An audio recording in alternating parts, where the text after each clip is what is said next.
Ongoing construction along Interstate 440 continues to affect drivers with repeated closures, including a new one that happens this week. New ones, I should say, that's plural.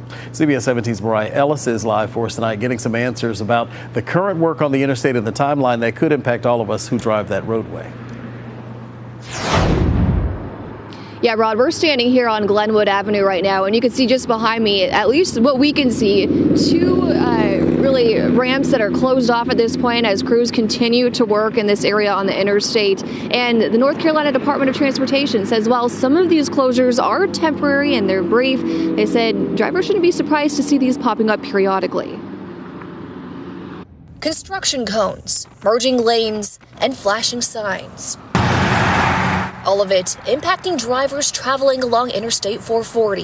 It can be confusing for sure, especially if you're used to a lot of the exits being in one place and now they're changing. Some like Sabria McCoy noting a sudden shift to her route just over the weekend. It was a little inconvenience just to go 2 exits down from my house. Employees with the North Carolina Department of Transportation say the temporary changes followed as crews finished repairs on a bridge over Yadkin Drive, a rehabilitation project that closed 3 lanes of traffic eastbound on the interstate and a ramp off of Glenwood Avenue from Saturday night to early Monday morning.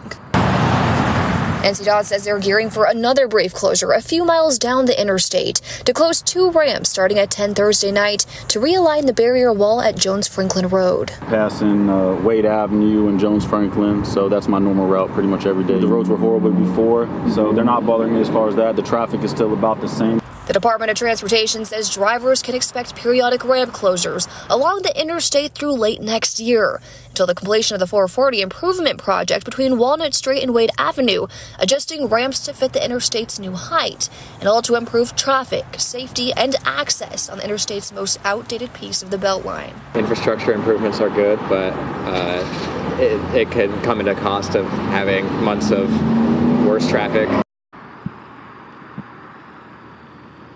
Now, the Department of Transportation says that they're working to plan these projects so they have a minimal impact on drivers. And they do tell me that these closures shouldn't be impacting people who plan to go to the state fair that kicks off this Thursday. They are reminding families to plan accordingly. Mariah Ellis, CBS 17 News. Right, Mariah, thanks so much. We appreciate it.